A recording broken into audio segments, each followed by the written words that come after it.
Hello दोस्तों, एक बार फिर से स्वागत है आप सभी का हमारे चैनल में। दोस्तों, पिछली क्लास में हम लोगों ने यूनिट का दायरा उठाया था और आज उसी यूनिट में हम लोग फ्रैक्शन की बातें करेंगे। तो आइए दोस्तों, आज सीखते हैं फ्रैक्शन के बारे में और ये फ्रैक्शन क्या होता है उसको समझने की कोशिश करते हैं। दोस्तों, जब हम बात करते हैं इस फ्रैक्शन की तो इस फ्रैक्शन को समझने के लिए ही हमारे पास मान लीजिए ये एक फॉर्मेट है। इसी फॉर्मेट को हम लोग बोलते हैं फ्रैक्शन। जो ओपन के फॉर्मेट में ये लिखा हुआ है नंबर, इसी को हम लोग फ्रैक्शन बोलते हैं। और ये जो ऊपर वाला होता है दोस्तों, जो ऊपर वाला होता है, इस ऊपर वाले को हम लोग न्यूमरेटर के नाम से जानते हैं।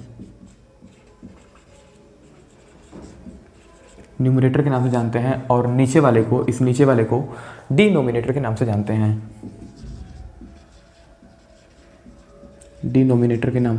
हैं।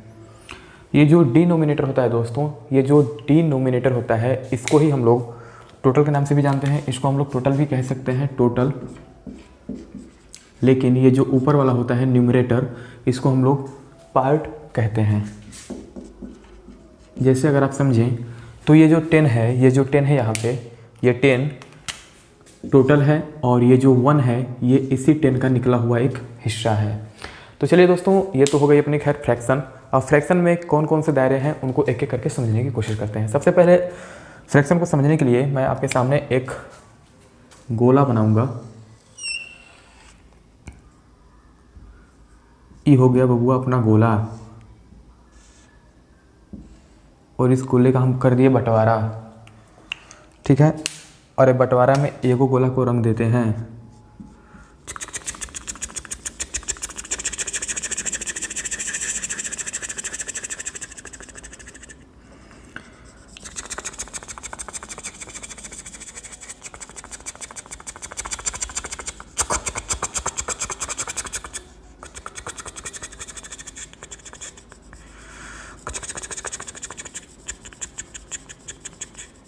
हमारी रंगाई कंप्लीट हो गई दोस्तों। चलिए देखते हैं इसको। देखिए, ये था हमारा एक कंप्लीट गोला जिसके हमने 3 पार्ट किए, 1 2 3 हिस्से किए। और इसका एक पार्ट जो है हमने कलर कर दिया। तो इसको अगर हम इंग्लिश में लिखें तो इसको लिखने के हमारे पास 2 रास्ते हैं। कौन सा रास्ता सही है उसको हम लोग सीखेंगे कि किस तरीके से सही तरीके से लिखा जाएगा। देखिए, ये तो है अपना एक हिस्सा कलर। तो जो कलर है, जो हिस्सा है, पार्ट है, उसको हम लोग, जो कलर है उसको हम लोग ऊपर रखेंगे। और कितने टोटल हिस्से हैं उनको नीचे रखते हैं हम लोग। तो टोटल 3 हिस्से हुए हैं, जिनमें से एक कलर है, तो एक को ऊपर 3 को नीचे। इसको हम लोग बोलते हैं डिनोमिनेटर, नीचे वाले को बोलते हैं डिनोमिनेटर। यहाँ बताया मैंने आपको। और इस ऊपर वाले को बोलते हैं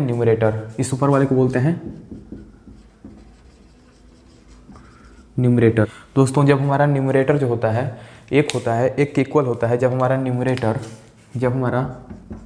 न्यूमरेटर को मैं NR से डिनोट करूंगा। न्यूमरेटर को मैं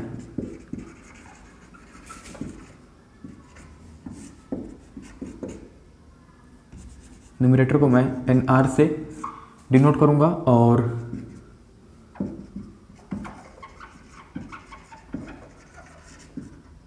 डिनोमिनेटर को मैं DR से डिनोट करूंगा, ठीक है। तो मैं ये पूरा नहीं लिखूंगा, बस DR NR लिख के आपको समझाते चलूंगा।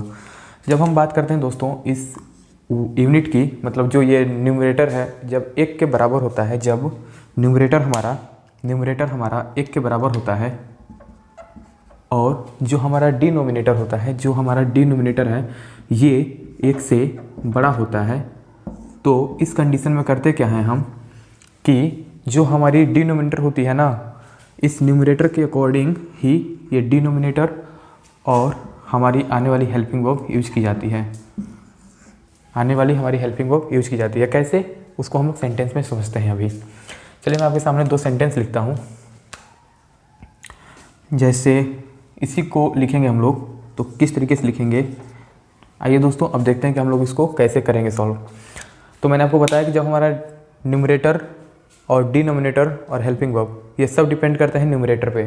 तो न्यूमरेटर जो है हमारा यहाँ पर 1 है, तो इसी को हम लोग जानते हैं दोस्तों यूनिट फ्रैक्शन के नाम से। इसी को हम लोग जानते हैं यूनिट फ्रैक्शन के नाम से दोस्तों। और जब हमारा न्यूमरेटर एक होता है तो हमारी होती है डिनोमिनेटर, ये भी सिंगुलर, ये एक है तो सिंगुलर है, इसके अकॉर्डिंग ये हमारी डिनोमिनेटर जो है सिंगुलर होगी, और इसी के अकॉर्डिंग, इस 1 के अकॉर्डिंग ही हमारी हेल्पिंग वर्ब भी सिंगुलर ही आएगी।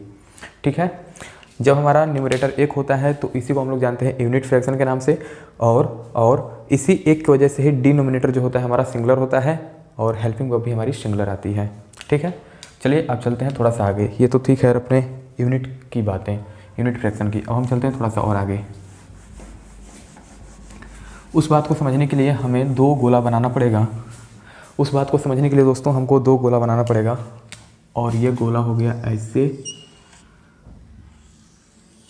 ऐसे। अभी तक तो हम लोग एक ही गोला बनाए थे और उसमें एक ही को कलर किए थे, लेकिन इसमें आप 2 को गोला बनाएंगे और 2 को कलर करेंगे। 2 को मतलब 2 को। चलिए दोस्तों अब इनको हम रंग देते हैं। यूनिट फ्रैक्शन को लिख लीजिए आप लोग। जब न्यूमरेटर जो होता है एक होता है, न्यूमरेटर इक्वल टू एक के बराबर, और जो डिनोमिनेटर होता है वो 1 से बड़ा होता है। ठीक है, और हेल्पिंग वर्ब जो होती है ये सिंगुलर होती है, और ये अपना डिनोमिनेटर भी सिंगुलर होता है। क्यों? क्योंकि हमारा न्यूमरेटर 1 है। ठीक है, आइए अब इसको थोड़ा रंगते हैं फिर समझते हैं आगे।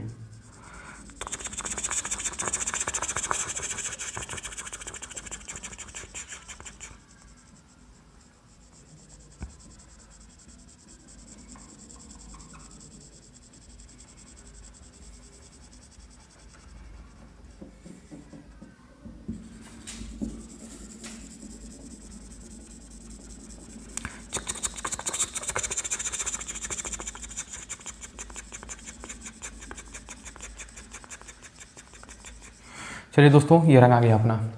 देखिए अगर इसमें पूछा जाए कि शेडेड पार्ट बताइए, तो इसको अगर हम लोग सॉल्व करें तो हिस्से कितने हैं? 1 2 3। इसमें 3 हिस्से हैं। कलर पार्ट कितना है? 1 है, एक कलर पार्ट है, और हिस्से कितने हैं? 3। टोटल हिस्से 3। इसमें भी 1 2 3 हिस्से 3, टोटल हिस्से 3। कलर कितना हुआ है? 1 हिस्सा। अब इसको हम अगर कैलकुलेट करें तो ये बन जाएगा कितना? 3 एलसीएम आ जाएगा, 1 1 2 2/3। तो इसको हम लोग कैसे लिखेंगे? तो इसका भी आप एक जो इसका रूल है उसको देख लीजिए। जब हमारा न्यूमरेटर जो होता है दोस्तों, जब हमारा न्यूमरेटर जो होता है वो 1 से अधिक हो, लेकिन जो हमारा डिनोमिनेटर होता है वो भी 1 से बड़ा होता है। न्यूमरेटर 1 से अधिक हो और डिनोमिनेटर भी 1 से अधिक हो, तो इस कंडीशन में हमारी हेल्पिंग वर्ब कैसी आएगी, इसको समझने की कोशिश करते हैं। और इसी को हम लोग बोलते हैं प्रॉपर फ्रैक्शन। इसी को दोस्तों हम लोग बोलते हैं प्रॉपर फ्रैक्शन। तो आइए इसका इंग्लिश में एग्जाम्पल तैयार करते हैं, फिर समझते हैं हम लोग।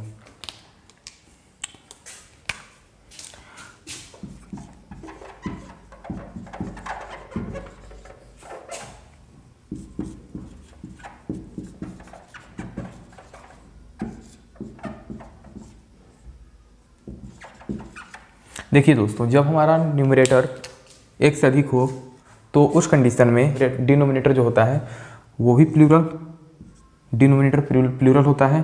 तो यहाँ पर तो सिंगुलर है तो हम लोग चूज करेंगे प्लूरल को, और इसी के अकॉर्डिंग, इस 2 के अकॉर्डिंग ही हमारी हेल्पिंग वर्ब जो होती है वो भी प्लूरल।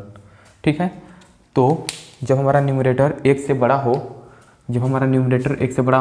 तो हमारा डिनोमिनेटर जो होता है वो प्लूरल होता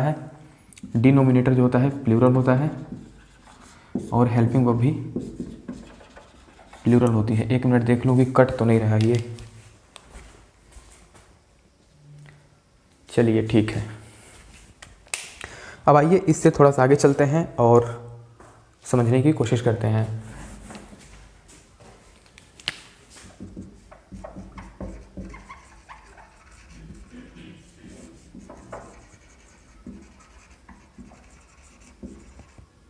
दोस्तों अभी तक हम लोगों ने बात किया यूनिट और प्रॉपर फ्रैक्शन के बारे में, लेकिन अब हम बात करेंगे इम्प्रॉपर फ्रैक्शन के बारे में। अब हम बात करेंगे इम्प्रॉपर फ्रैक्शन के बारे में। अब दोस्तों हम बात करेंगे इम्प्रॉपर फ्रैक्शन के बारे में। जब हम बात करते हैं इस इम्प्रॉपर फ्रैक्शन की, तो इस इम्प्रॉपर फ्रैक्शन को लिखने का कुछ ये तरीका होता है कि हमारा न्यूमरेटर जो होता है वो हमारे डिनोमिनेटर से भी बड़ा हो जाता है। हमारा न्यूमरेटर जो होता है वो हमारे डिनोमिनेटर से भी बड़ा हो जाता है। तो इस कंडीशन में हम लोग कैसे लिखेंगे? देखिए, जब हमारा न्यूमरेटर 1 से बड़ा हो, जब हमारा न्यूमरेटर 1 से बड़ा हो लेकिन हमारे डिनोमिनेटर से भी बड़ा हो, लेकिन हमारे डिनोमिनेटर से भी बड़ा हो, तो इस कंडीशन को लिखने का हमारे पास एक तरीका होता है, जो होता है कि जैसे इसको हम लोग लिखें 10/3 या फिर 10/3 ईच आर। तो एक बात का ध्यान दीजिएगा कि जब हमारा यूनिट फ्रैक्शन में, जब हम यूनिट फ्रैक्शन पढ़ रहे थे, तो जब हमारा न्यूमरेटर 1 था, 1 के इक्वल था, तो सिर्फ उसी कंडीशन में हमारी जो हेल्पिंग वर्ब होती है वो सिंगुलर होती है। बाकी हर कंडीशन में हमारी हेल्पिंग वर्ब प्लूरल होगी। यहाँ पे 10 है, इसी के अकॉर्डिंग थर्ड्स प्लूरल चूज करेंगे और इसी के अकॉर्डिंग हमारा हेल्पिंग वर्ब प्लूरल। ठीक है, तो यहाँ पे क्या होगा कि यहाँ पे हमारी जो है डिनोमिनेटर ये तो प्लूरल होगी ही, और जो हमारी हेल्पिंग वर्ब होगी ये भी प्लूरल ही होगी। ठीक है, चलिए अब हम बात कर लेते हैं थोड़ा सा आगे और सीख लेते हैं मिक्स्ड फ्रैक्शन को। हम लोगों ने 3 सीख लिया, यूनिट, प्रॉपर और इम्प्रॉपर। अब सीख लेते हैं हम लोग मिक्स्ड फ्रैक्शन के बारे में।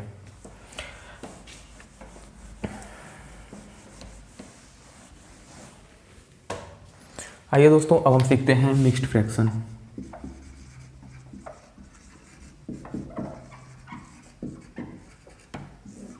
दोस्तों, जब इस मिक्स्ड फ्रैक्शन की हम बात करते हैं तो ये मिक्स्ड फ्रैक्शन कुछ इसी तरह से लिखा जाता है जैसे मैंने आपको लिख रखा था 10/3। तो इसको अगर हम लोग मिक्स्ड फ्रैक्शन में चेंज करें तो लिख सकते हैं क्या, 3 कंप्लीट 1/3, और इसी को हम लोग लिख सकते हैं 3 प्लस 1/3। तो इसको लिखने का क्या तरीका होगा हमारे पास? ये एक कंप्लीट 3, ये एक अपने आप में कंप्लीट है, तो इसको हम लोग लिख लेंगे 3, फिर ये जो है प्लस है इसको हम लोग एंड, और 1/3 को लिख लेंगे 1। थर्ड या थर्ड्स बताइए, थर्ड या थर्ड्स? तो दोस्तों यहाँ पे हम लोग थर्ड्स लिखेंगे। क्यों? क्योंकि अब बात यहाँ इस न्यूमरेटर की नहीं होगी, बात होगी इसकी। ये अपने आप में एक प्लूरल है, इसी के अकॉर्डिंग हमारी जो डिनोमिनेटर है इसका फ्रैक्शन का वो प्लूरल आएगा, और इसी के अकॉर्डिंग, इसी 3 के अकॉर्डिंग जो हमारा हेल्पिंग वर्ब होगा ये भी प्लूरल ही आएगा। ठीक है, अब यहाँ बात होगी इसके अकॉर्डिंग, यहाँ पे यूनिट फ्रैक्शन की बात नहीं हो रही है। ठीक है, तो चारों एक बार रिवाइज करा देता हूँ आपको, एक बार मैं आपको रिवाइज करा देता हूँ क्या क्या हम लोगों ने देखा अभी तक। सबसे पहले हम लोगों ने दोस्तों देखा है, सबसे पहले हम लोगों ने देखा है यूनिट फ्रैक्शन। यूनिट फ्रैक्शन, इस यूनिट फ्रैक्शन में क्या था, न्यूमरेटर जो था हमारा 1 के बराबर था और डिनोमिनेटर जो था 1 से बड़ा था, और हमारी हेल्पिंग वर्ब कैसी थी? तो हमारी हेल्पिंग वर्ब इस 1 की वजह से, इस 1 की वजह से हमारा डिनोमिनेटर जो था ये भी सिंगुलर था, और जो हमारी हेल्पिंग वर्ब थी ये भी सिंगुलर थी। ठीक है, अब आइए दूसरा देखते हैं। हम लोग दूसरा क्या सीखे हम लोग अभी तक? दूसरा हम लोगों ने सीखा प्रॉपर फ्रैक्शन।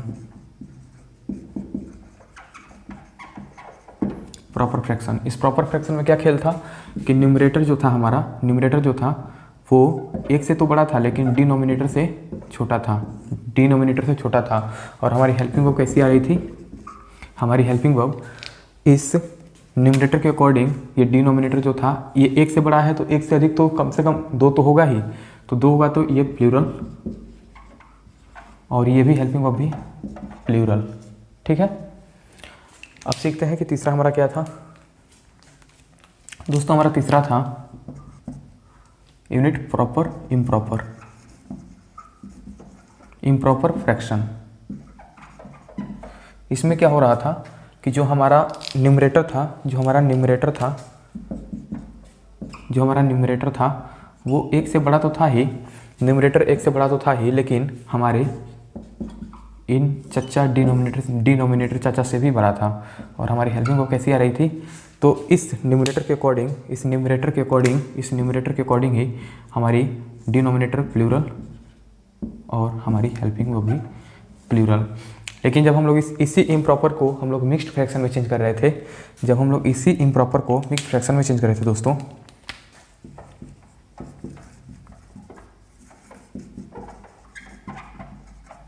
इसी इम्प्रॉपर को हम लोग जब मिक्स्ड फ्रैक्शन में चेंज कर रहे थे, तो जो हमारा पहला नंबर था और एंड के बाद जो दूसरा नंबर था, जैसे यहाँ पे 3 हो गया और यहाँ पे 1 और थर्ड हो गया, तो हम लोग ये थर्ड जो है यूनिट फ्रैक्शन के अकॉर्डिंग यहाँ पे थर्ड नहीं करेंगे, हम लोग इस 3 के अकॉर्डिंग यहाँ पे थर्ड्स करेंगे और इसी 3 के अकॉर्डिंग हमारी हेल्पिंग वर्ब भी प्लूरल आएगी। ठीक है, कुछ एग्जांपल्स आपके सामने मैंने तैयार कर रखे हैं, इसको एक बार समझने की कोशिश करते हैं हम लोग। सबसे पहले तो आप ये बता दो कि अभी जो 5 है, 100 है, बुक्स है, क्या ये सही लिखा गया है या गलत? क्योंकि मैंने इसको आपको पिछली क्लास में पढ़ा दिया है, तो अगर आप देखेंगे तो ये 5 क्या है, एक न्यूमरल है। ये 5 क्या है, एक न्यूमरल है। न्यूमरल किसको कहते हैं? जब हम अंकों को शब्दों में लिखते हैं तो उसको ही हम लोग न्यूमरल बोलते हैं। यहाँ पे 100 क्या है, एक यूनिट है। 100 क्या है, एक यूनिट है।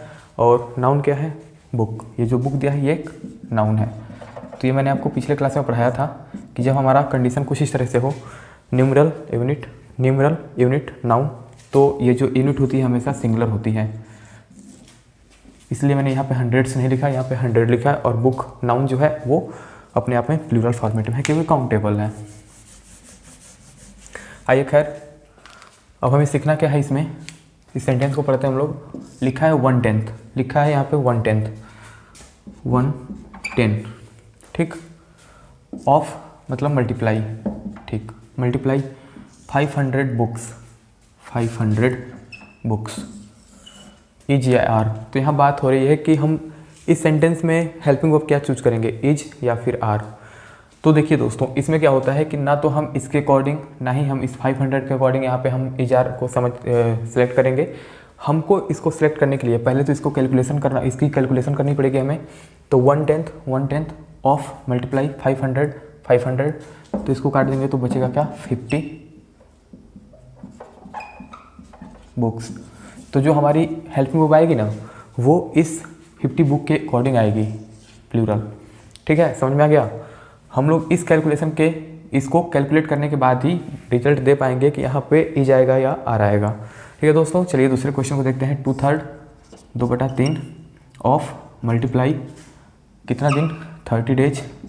तो अगर इसको कैलकुलेट करेंगे हम लोग तो बचेगा, आएगा क्या, 20 डेज।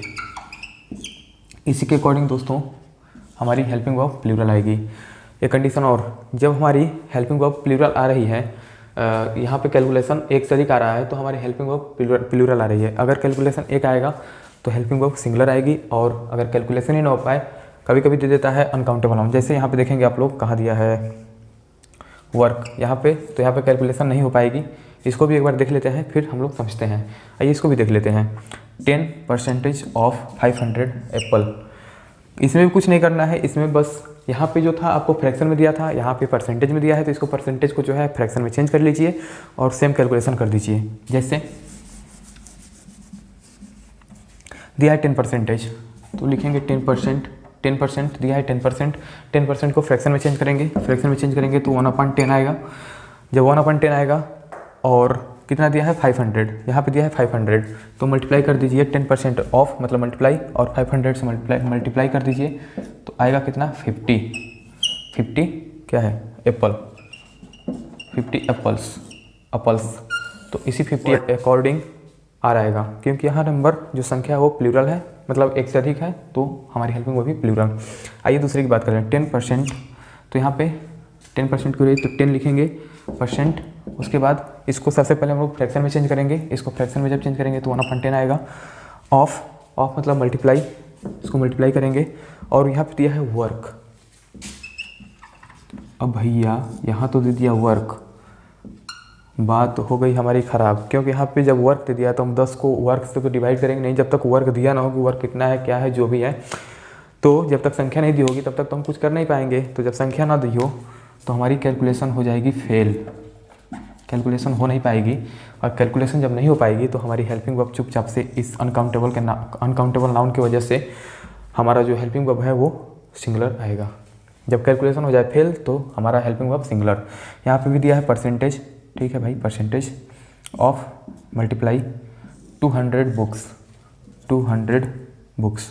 तो एक बात बताओ, यहाँ तो पता नहीं है कितना परसेंटेज की बस बात कर दी है, तो यहाँ भी अपना जो है कैलकुलेशन हो नहीं पा रहा है। तो जब कैलकुलेशन ना हो पाए, जब कैलकुलेशन फेल हो जाए, तो कैलकुलेशन फेल हो जाए तो इसी की वजह से हम लोग सिंगुलर हेल्पिंग वर्ब को चूज करते हैं, ना कि प्लूरल। ठीक है दोस्तों, तो अभी तक आपको क्या बताया मैंने उसको एक बार छोटे से कुप्चे में लिख देता हूँ, उसको आप लोग उतार लें।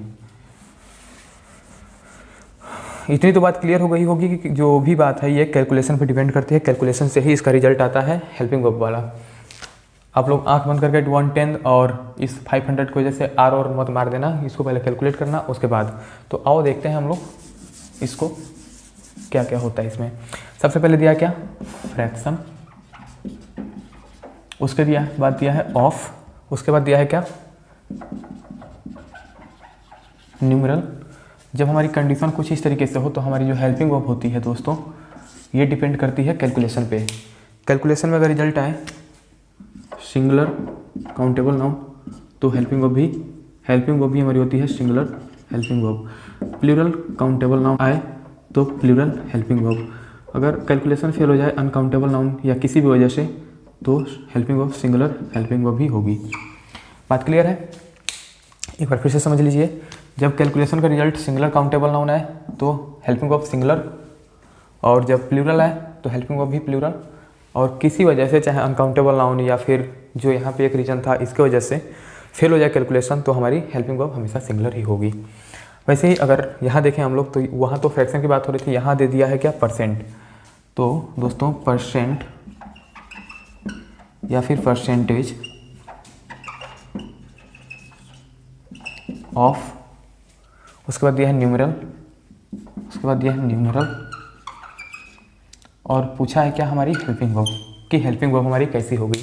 कुछ नहीं करना है, जो कंडीशन ऊपर थी वही कंडीशन नीचे है, बस यहाँ बात हो रही थी फ्रैक्शन की, यहाँ बात हो रही है परसेंटेज की। तो यहाँ पे जो हमारी हेल्पिंग वर्ब होगी सिंगुलर काउंटेबल नाउन आएगा रिजल्ट में तो singular helping verb, plural countable noun आएगा तो प्लूरल हेल्पिंग वर्ब, और फिर किसी कारण से चाहे अनकाउंटेबल नाउन या फिर किसी और वजह से अगर कैलकुलेशन फेल हो जाती है तो हमारी सिंगुलर हेल्पिंग वर्ब भी आएगी। ठीक है, तो इतनी सी बात को एक बार नज़रों से निकालिए आप लोग, फिर अपने कहानी को आगे बढ़ाने की हम लोग कोशिश करते हैं थोड़ी सी। आइए दोस्तों इसी फ्रैक्शन में थोड़ा सा और आगे लेके चलते हैं और समझने की कोशिश करते हैं। हाफ, क्वार्टर, सम, मोस्ट। दोस्तों जब हमारे सामने हाफ, क्वार्टर, मोस्ट, सम ऐसे वर्ड दिखते हैं तो जो हमारी नाउन होती है, जो जैसा हमारा नाउन होता है सेम वैसा ही हमारी हेल्पिंग वर्ब भी होती है। अगर नाउन सिंगुलर होगा तो हेल्पिंग वर्ब सिंगुलर, प्लूरल तो प्लूरल। ठीक है, कुछ इसी तरीके से। तो आइए इसको एक बार समझ लेते हैं एग्जांपल्स के थ्रू।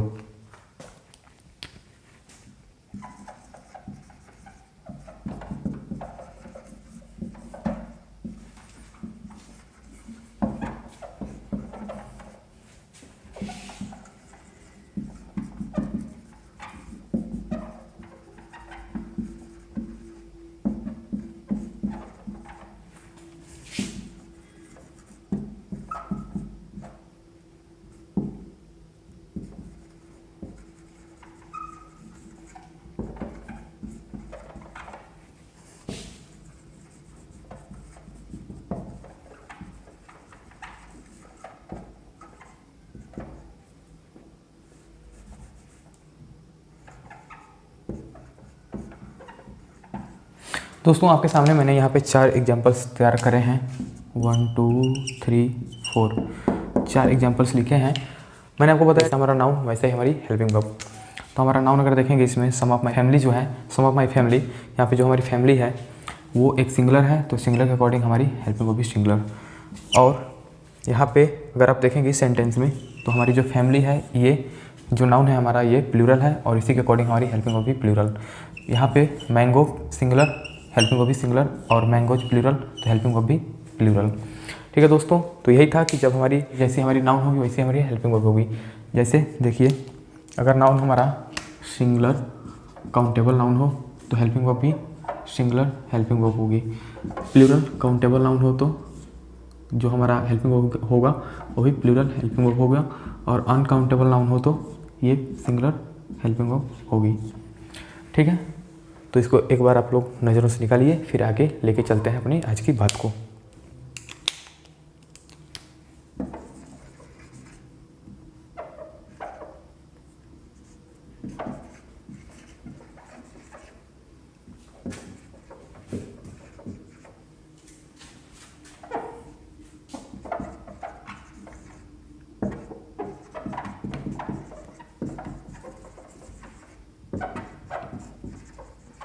दोस्तों, मैंने आपके सामने ये दो सेंटेंस लिखे हैं, इसको एक बार हम लोग समझने की कोशिश करते हैं।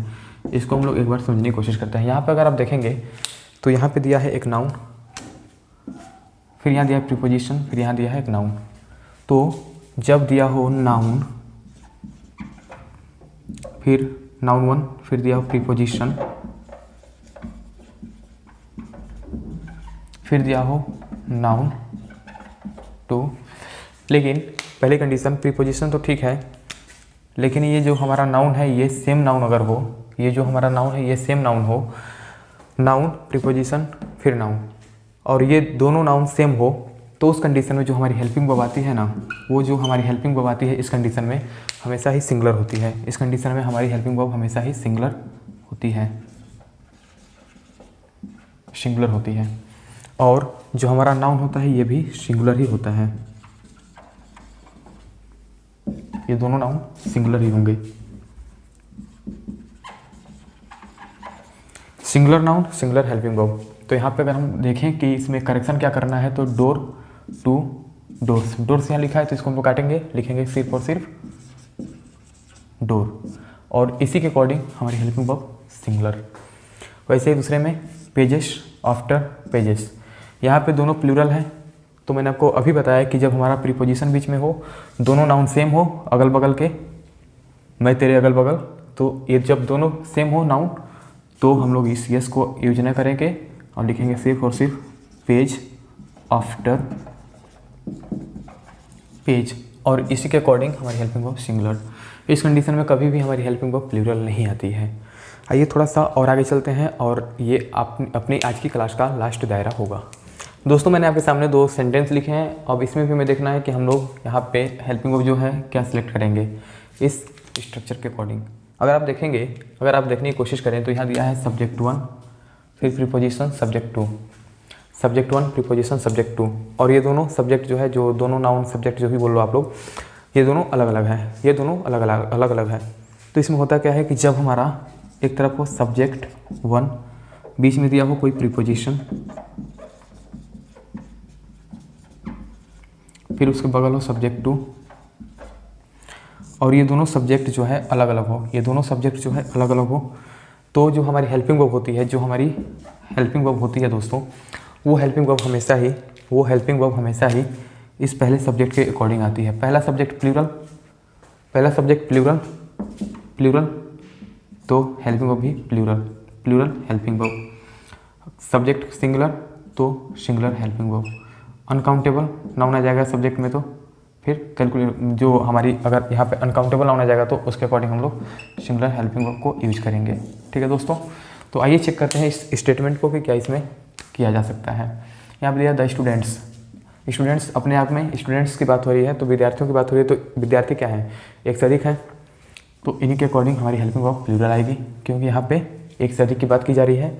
अब दिया है द प्रॉब्लम, दूसरे सेंटेंस में दिया है द प्रॉब्लम क्या है, अपने आप में एक अनकाउंटेबल नाउन है। जब ये एक अनकाउंटेबल नाउन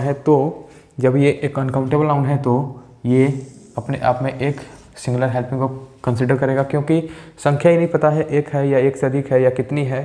अनकाउंटेबल नाउन का संख्या ही नहीं पता होता है, तो उसके अकॉर्डिंग ही हम लोग इसको सिलेक्ट करेंगे, जो कि हमारी हेल्पिंग वर्ब सिंगुलर फॉर्मेट में है अपने। तो आज की बात को हम लोग यहीं तक रखते हैं दोस्तों, और मिलते हैं आपसे अगली क्लास में। तो आज के लिए बस इतना ही। Thank you so much.